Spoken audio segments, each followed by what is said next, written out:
عليهم تذكر تذكير نفاء والانتفاء إفادة الاستفادة والأثر التمسك بكتاب الله سنة الرسول عمل بهما يوم مرضاته وثوابه صفات من الموت شفينا رسول الله سيدنا محمد بن عبد الله صلى الله عليه وسلم لأرواح آبائه وإخوانه الأنبياء والرسول وزوجهم مشايخنا في الدين بركاتهم وأسرارهم وأنوارهم في الدين والدنيا الآخرة بكل نية في خيرات وصفات من على من نوى نبينا محمد صلى الله عليه وسلم وسلم ونصر حضرة النبي سيدنا محمد وسلم أسرار الفاتحة الشيطان الرجيم بسم الله الرحمن الرحيم إياك نعبد وإياك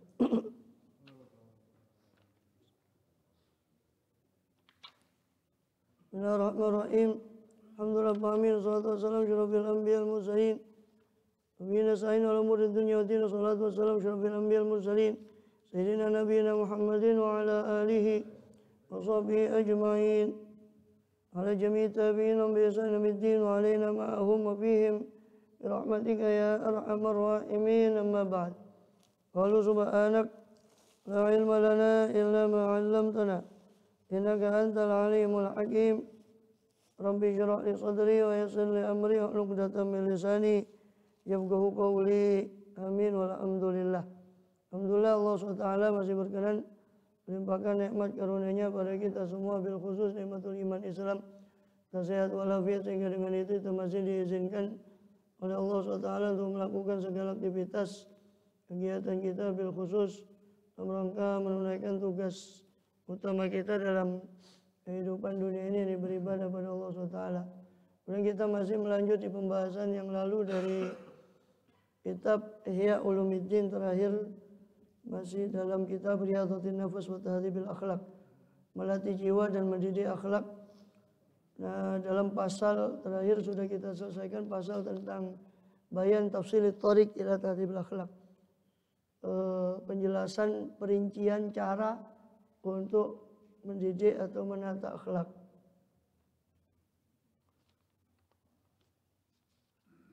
Yaitu dengan cara melihat apa penyakit itu daripada murid dan mengubahnya dengan sebaliknya. Kalau ada kesombongan maka ditimpakan pada dia tugas yang sekiranya menekan daripada sifat kesombongan itu. Kalau tidak bisa langsung maka sedikit-sedikit. Dan kuncinya kata Imam Ghazali ya, itu adalah memberikan pada nafsu itu lawan dari penyakit itu, yang sekiranya bisa melawan penyakit itu. Sebaliknya, ibarat darah rendah ya dikasih sesuatu yang bisa naikkan darahnya begitu. Ya, kesombongan berarti ya harus ditimpakan pada nafsu apa yang bisa menghilangkan kesombongan itu. Nah, kadang itu sulit. Ya. Jadi melawan apa yang dikehendaki oleh nafsu.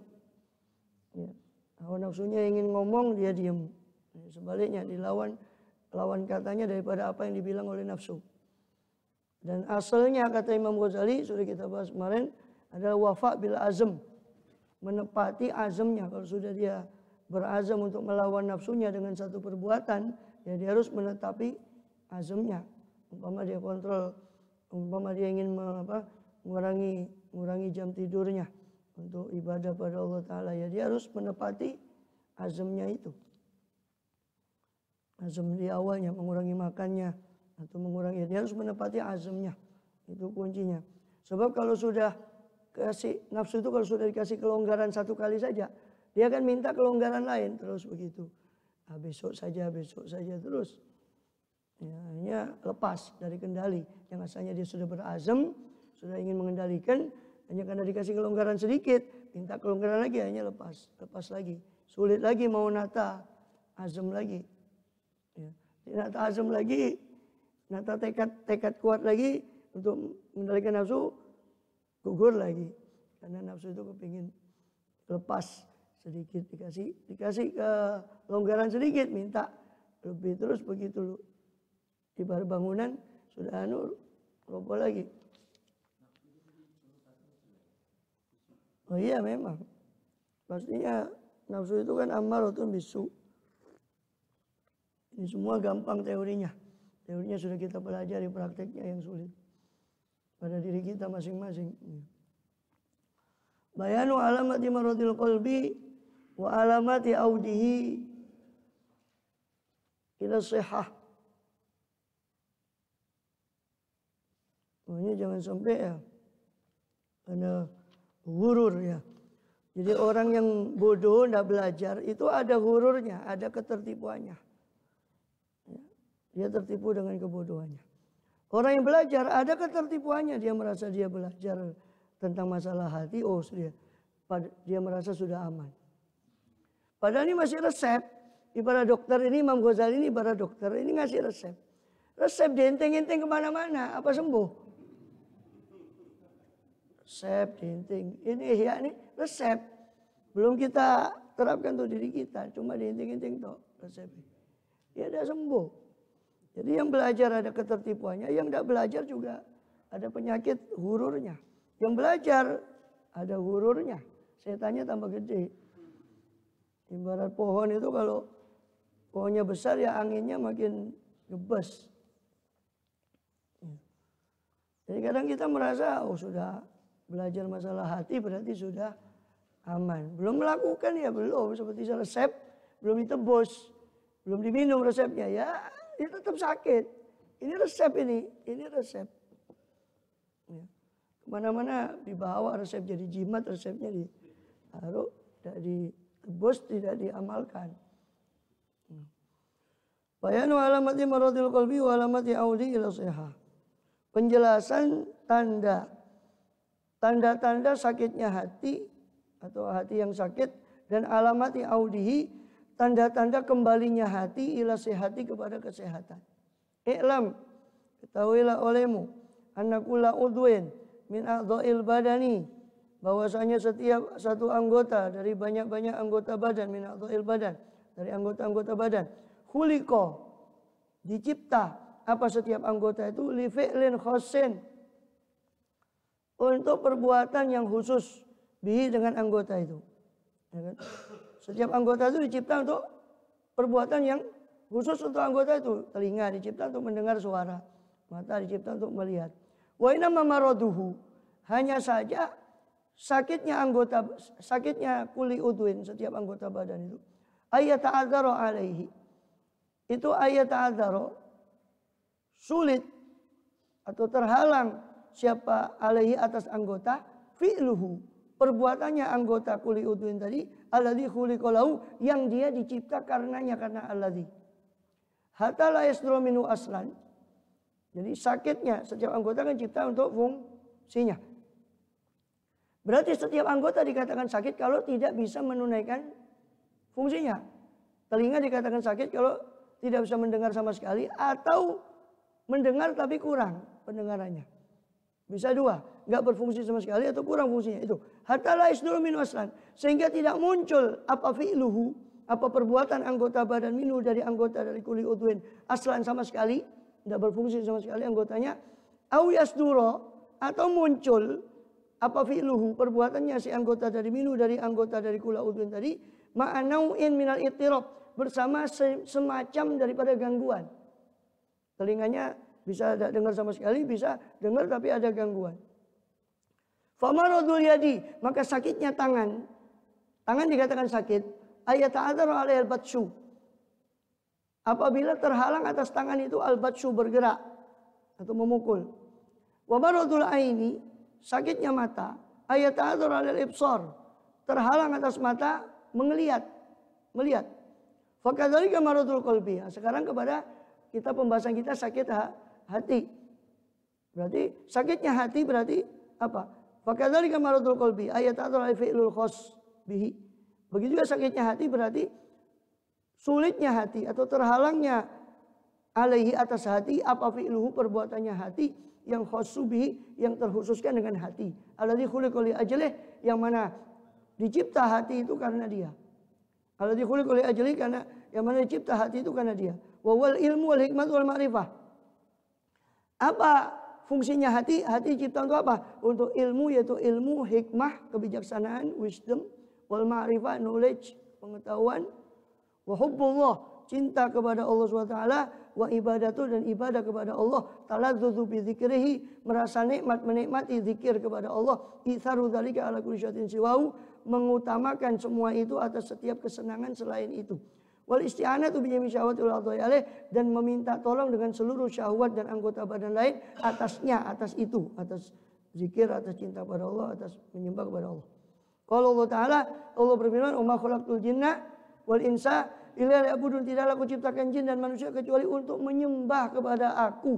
Sedangkan jin dan manusia itu disebut jin, kita ini disebut manusia bukan karena tangan kita.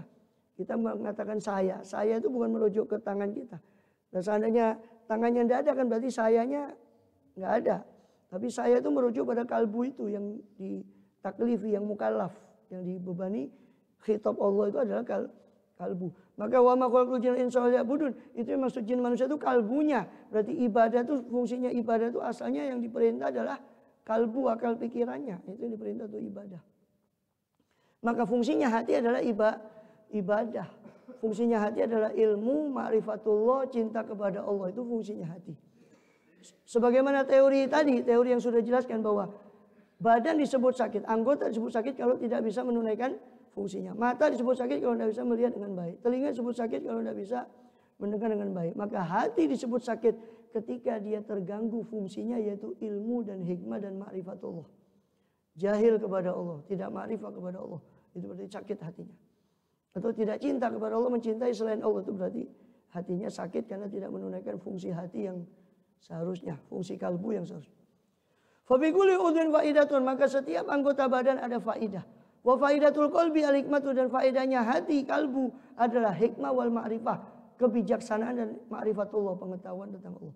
Wa khasiyatun nafsi allati lil adami, dan kekhususan nafsu yang untuk manusia, ma yatamayyazu biha anil bahaim, adalah apa-apa yang yatamayyaz, yang terbedakan apa adami manusia itu biha dengan allati, atau dengan ma anil bahaim, dari hewan ternak.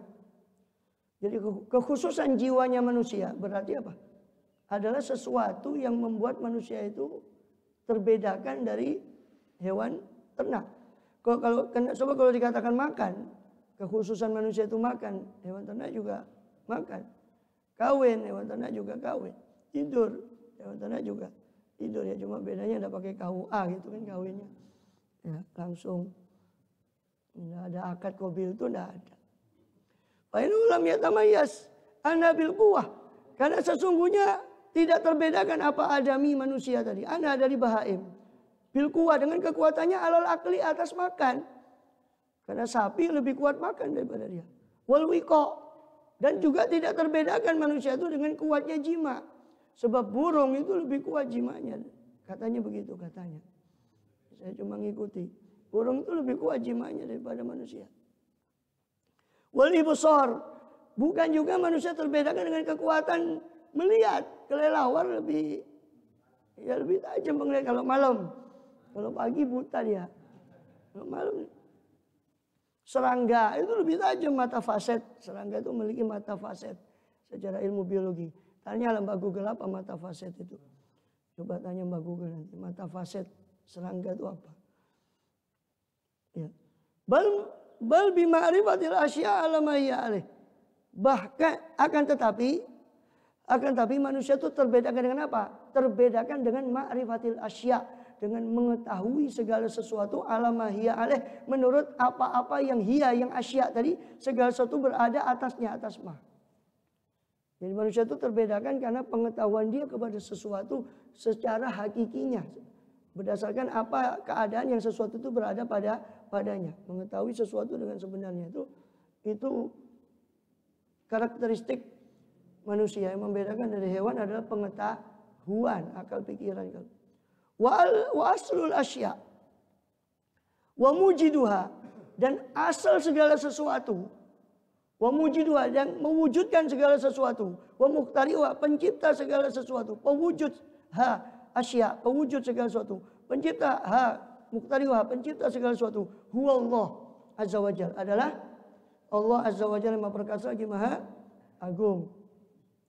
Alladzi ja'alaha asya, yang mana Allah menjadikannya segala sesuatu. Menjadikan asya tadi asya.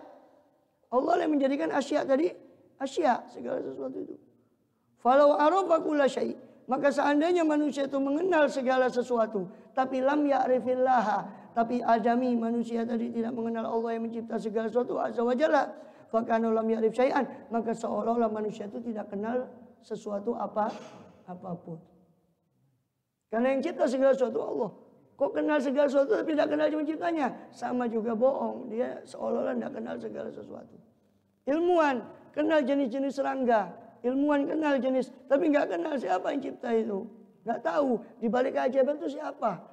Apakah ada satu zat yang mencipta? Apakah dia cipta sendiri? Dia tidak tahu itu.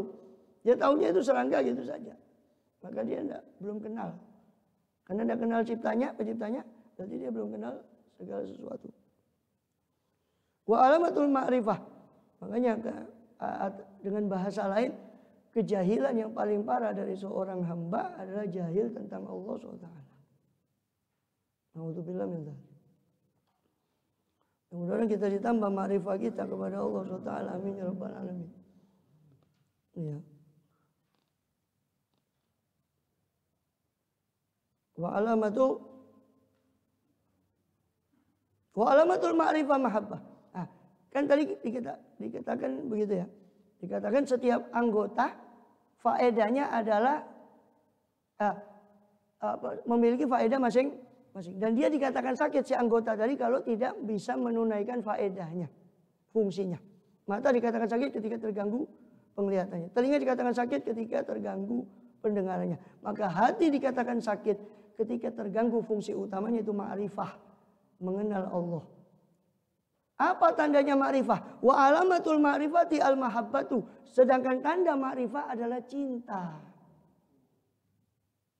Tanda mengenal Allah adalah cinta kepada Allah. Tak kenal maka tak sayang. Mustahil orang mengaku cinta tapi tidak kenal siapa Allah. Atau mengaku kenal tapi tidak cinta Allah. Setelah mengenal kemaharahiman Allah, mengenal rahimnya Allah, mengenal rahmatnya Allah, mengenal jalalnya Allah, mengenal jamalnya Allah, terus dia tidak cinta sama Allah. Mustahil. Jadi konslet ma'rifahnya. Ya, atau mengaku cinta tapi enggak kenal jalalullah, jamalullah, enggak kenal sifat-sifatnya Allah, keagungan Allah. Berarti bohong cintanya, palsu. Faman arafa Allah taala ahabbah, maka siapa-siapa yang mengenal Allah yang Maha Luhur pasti dia akan mencintai Allah. Kalau sudah kenal Allah, dia pasti akan cinta pada Allah. Wa alamatul mahabbah. Apa sekarang tanda? Tanda ma'rifah adalah tanda mengenal adalah cinta. Tandanya cinta Allah apa? Alamatul mahabbah alla yu'thira alaihi dunya, tidak mengutamakan atas Allah dunia ini wala ghairuha, tidak juga selain dunia minal mahbubati, daripada hal-hal yang dicintai selain Allah. Dia tidak mengutamakan apa yang dicintai kecuali Allah. Itu tanda cinta kepada Allah adalah tidak cinta kepada dunia. Kama qala ta'ala, kalau masih cinta dunia terus ngaku cinta sama Allah, ya naudzubillah, bohong itu. Ya. Maka di antara munajatnya Sayyidina Habib Ali Habsyi kan itu, Allahumma qalba tadda'i hubbak, innal qulba tadda'i hubbak, ya Allah, hati ini mengaku mencintaimu. Ya. Wal qulub tadda'i qurbak, dan jiwa ini mengaku dekat padamu. Hati kami ini mengaku cinta kepadamu. Jiwa ini mengaku dekat kepadamu.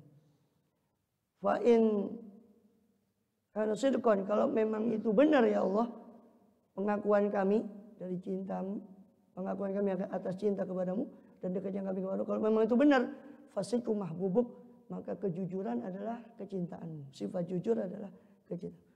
Wa in kana kadziban, tapi kalau dusta ya Allah pengakuan kami, jadikan itu benar. Kalau dusta pengakuan kami ini, jadikan benar. Ya. Wa in kuntu kadziban, ya wa in kana kadziban fahaqqiqhu.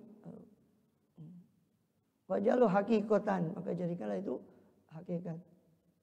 Amin ya rabbal alamin. Kita minta dengan pinjam lisannya Habib Ali Habsyi, karena lisan kita sendiri ya banyak dustanya. Qul in kana aba'ukum. Ini ayat paling keras. Sebetulnya kalau orang merenungkan ini ayat paling ngaplok hamba ini ayat ini. Paling keras daripada hamba. Qul in kana aba'ukum. Katakanlah ya Muhammad, apabila ayah-ayah kalian, ini katakanlah pada orang yang mencintai, yang mengaku mencintai Allah itu, orang-orang mukmin atau orang-orang yang lain yang mengaku cinta Allah. Katakanlah, in kana aba'ukum, apabila ada ayah-ayah kalian, wa abna'ukum, anak-anak kalian, wa ikhwanukum, saudara-saudara kalian, wa azwajukum, pasangan-pasangan kalian, wa ashiratukum, kaum kerabat atau kabilah kalian, wa amalun iktaraftumuha, harta-harta yang iktaraftumu, yang kalian memperoleh hak akan harta tadi, tijaratun taksyawna kasada, dan perniagaan tijarah, perdagangan perniagaan taksyawna kasada, yang kalian takut akan kerugiannya, wa masakinu tardaunaha, tempat-tempat tinggal yang kalian senangi, ahabba ilaikum, itu semua lebih kalian cintai di sisi kalian, minallah, daripada Allah, wa rasul dan rasulnya, wa jihadin fisabilillah, lebih kalian cintai pada berjihad di jalannya, fatarabbasu, maka tunggulah. Ini ancaman, tunggulah.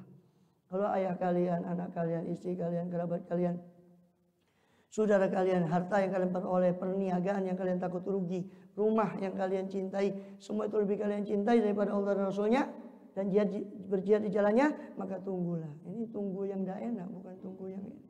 Tunggulah. Alhamdulillah. Hatta ya'ti Allah bi amrih. Tunggulah sampai Allah mendatangkan azabnya.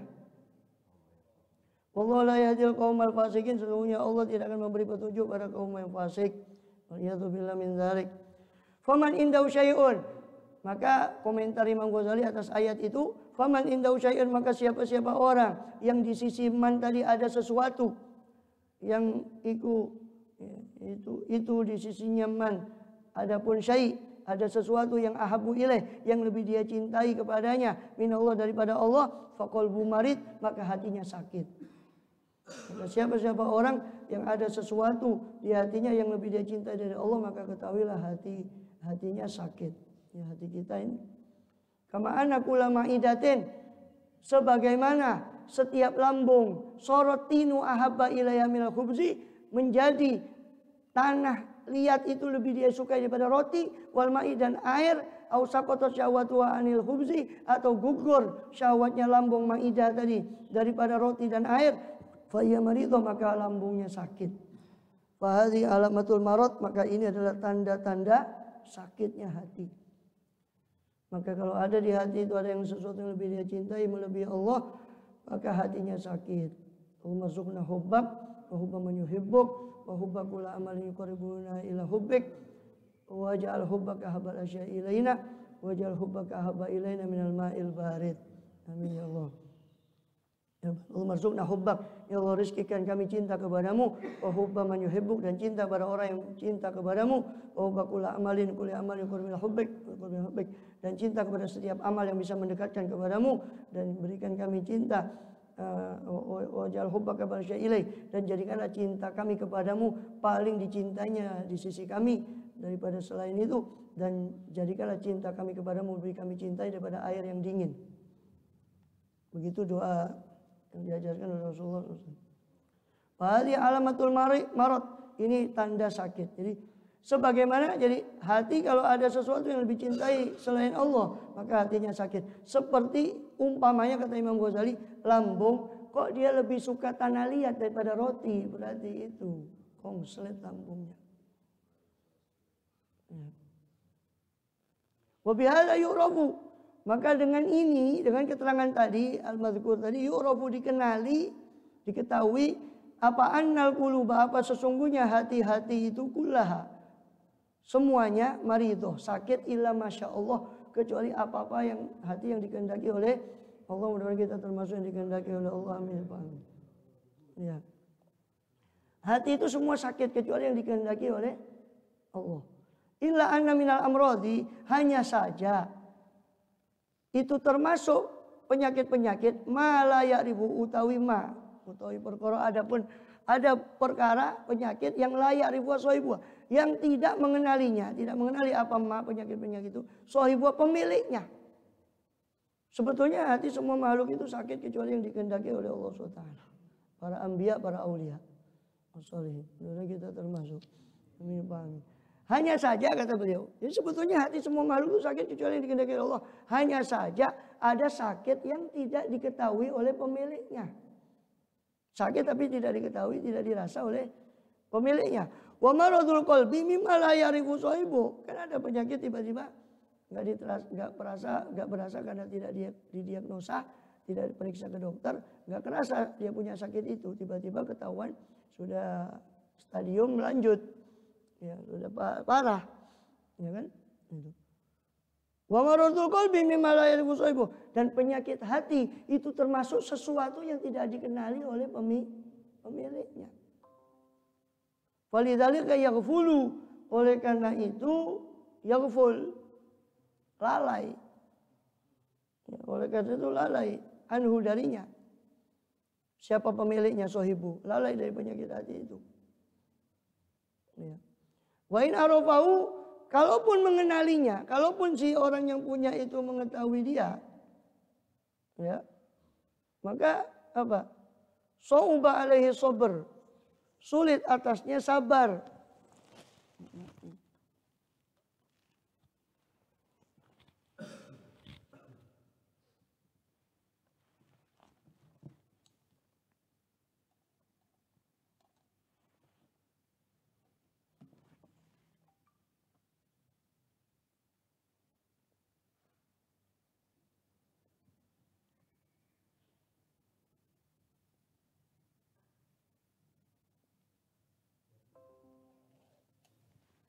Ya. Jadi katakan apa? Kalaupun terasa, wa in arafahu, kalaupun mengenali siapa sohibu, hu akan maradul qalbi, akan penyakit hati tadi, sauba yasubu, faula yaf'ul, sauba alaihi sabru, sulit atas pemiliknya apa as-sabru, untuk bersabar ala mararati dawaihi, atas pahitnya obatnya penyakit hati tadi. Susah. Sedikit makan, sedikit tidur, sedikit bicara, itu obatnya, salah satu obatnya penyakit. Susah, pahit. Pahit obatnya. Dan jarang yang bisa sabar atas pahitnya obatnya itu tadi. Kalaupun tahu, dia tahu. Kalaupun tahu dia mau berobat, obatnya pahit. Dia merasa dirinya nggak sabar atas pahitnya obat itu. Hanya nggak berobat. Fa inna dawa'ahu mukhalafatu syahwat. Apa obatnya? Karena sesungguhnya obatnya penyakit hati menyalahi segala kesenangan. Makanan, minuman, tidur, syahwat-syahwat yang lain, kesenangan-kesenangan yang lain. Obatnya penyakit hati itu menyalahi kesenangan. Wa huwa naz'uruh, menyalahi kesenangan itu ibarat dicabut nyawa, sakitnya. Ibarat dicabut nyawa. Fa in wajada min nafsi quwwata sabri alaih. Kalaupun wajada, mendapati si sohibu pemilik penyakit hati tadi, min nafsi daripada jiwanya, si sohibu tadi si pemilik penyakit hati, quwwata sabri, dia merasakan mendapati kekuatan kesabaran alaih atas dawa, atas obatnya, lam yajid tabiban hadzikun yu'aliju.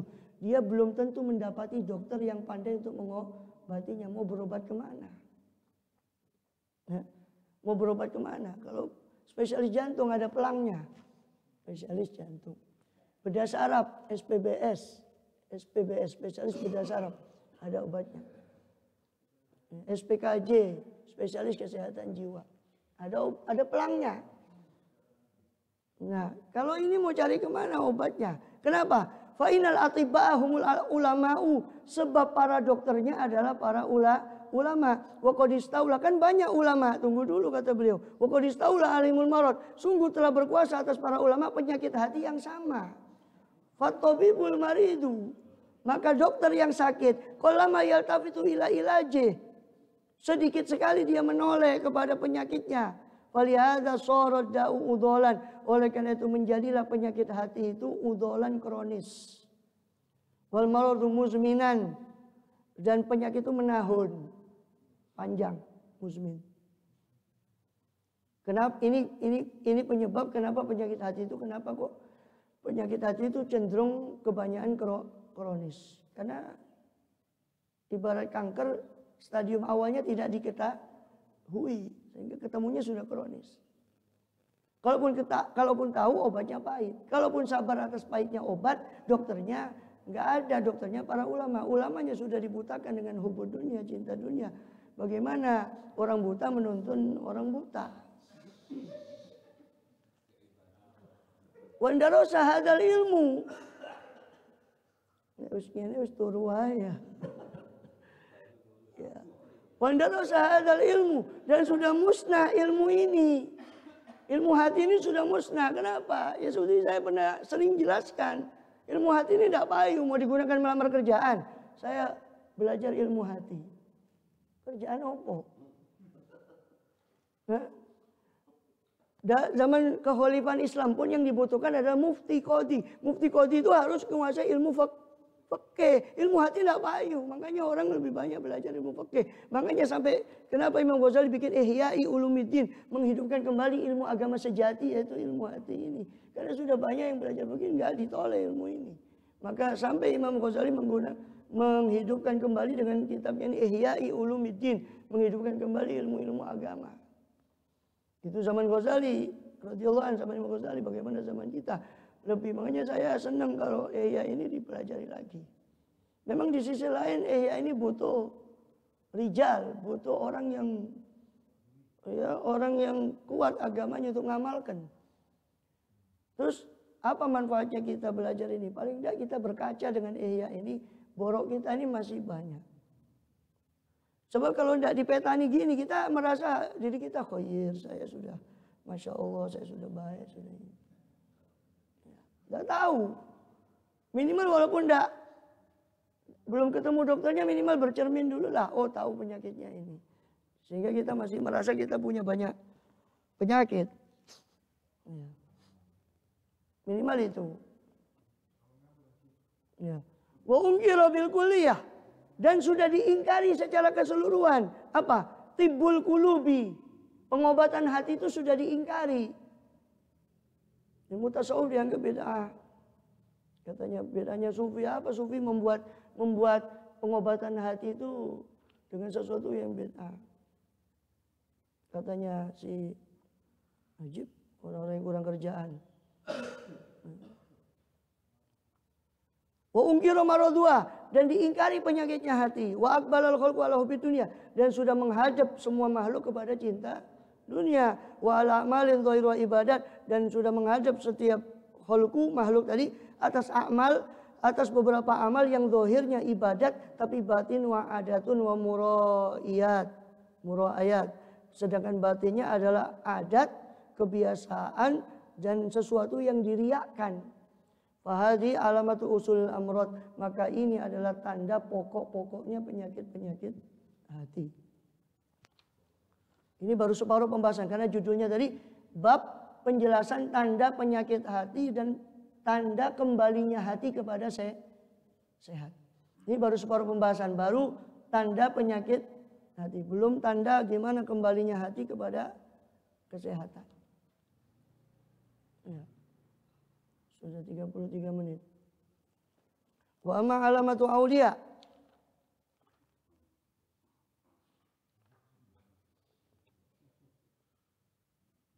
Nah, adapun supaya tidak penasaran saya kasih sedikit aja. Wa amma alamatu auliya. Adapun tanda kembalinya hati kepada sehat, ila sehat. Ba'dal mu'alajati, setelah pengobatan.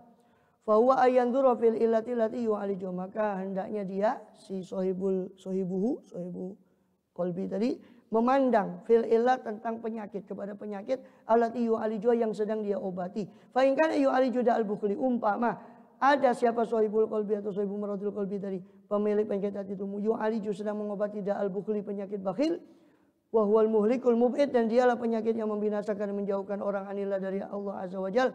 Fa inama ilaju bi badlil mali wa infaqi, maka hanya saja pengobatannya dengan memberikan harta dan membelanjakannya. Walakinnahu, akan tetapi dia si sohibul mal tadi atau sohibul qalbi qad yabdulul mal, terkadang dia menyerahkan harta ila haddin, kepada batasan yang yasiru bihi mubadziran, yang menjadi siapa sohibul qalbi tadi bihi dengannya, dengan batasan tadi, mubadziran dia menjadi mubadzir. Fayakunu tabdziru aidan da'an, maka menjadi pula tabdzir, pemubadziran juga itu suatu penyakit. Jadi kadang orang ingin mengobati penyakit bakhil, dia latih dirinya untuk berinfak, latih. Tapi kadang bablas. Ya, ibarat sesuatu yang paling bagus kan yang tengah. Dia kadang bakhil itu terlalu pelit. Kadang dia suruh paksa untuk infak. Sampai bablas lewat dari tengah. Sampai menuju kepada tabdzir. Dia bakhil, saya bakhil itu di bawah. Dia infak naik sampai ke tengah, lebih dari tengah. Sampai kepada tabdzir. Jadi antara bakhil dengan mubazir. Sifat dermawan itu di tengah antara bakhil, taktir dengan tabdzir. Dia paksa terus untuk infak. Terus sampai bablas sampai ke tabdzir, sampai ke pemborosan. Nah, pemborosan ini juga penyakit lain. Maka kalau dia sudah merasa dirinya sudah bablas, sudah bablas, rem ke tengah lagi.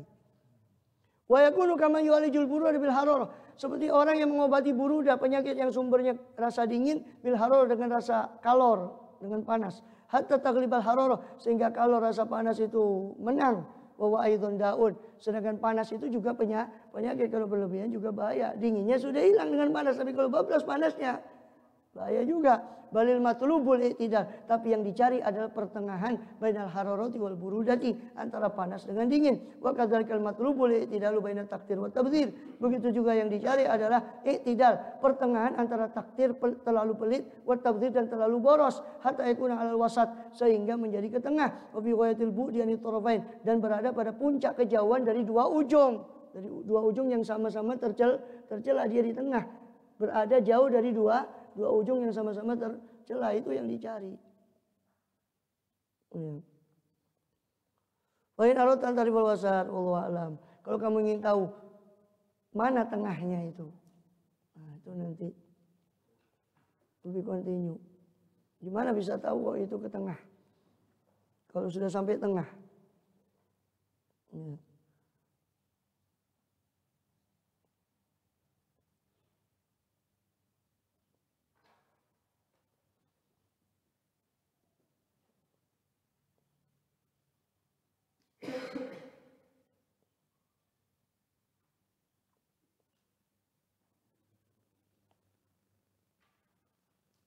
Ya.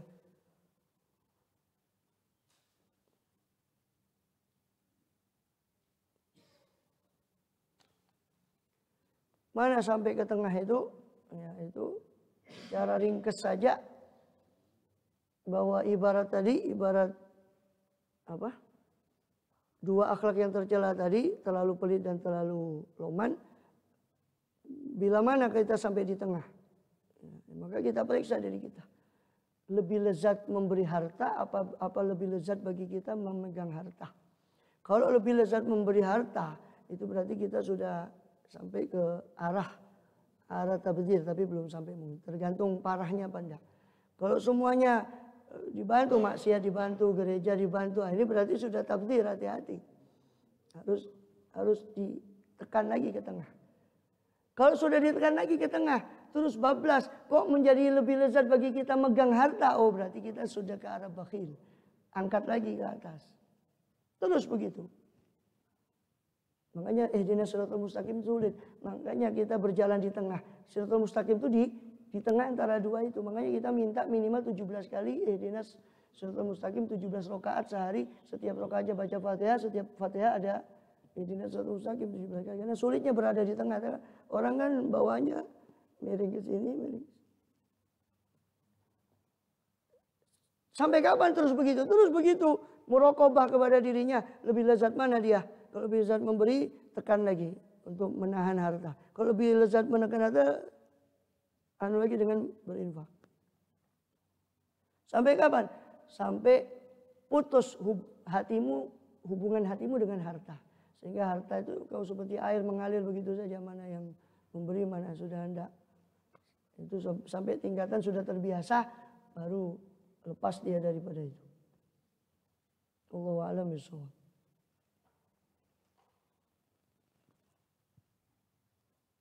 Tafsir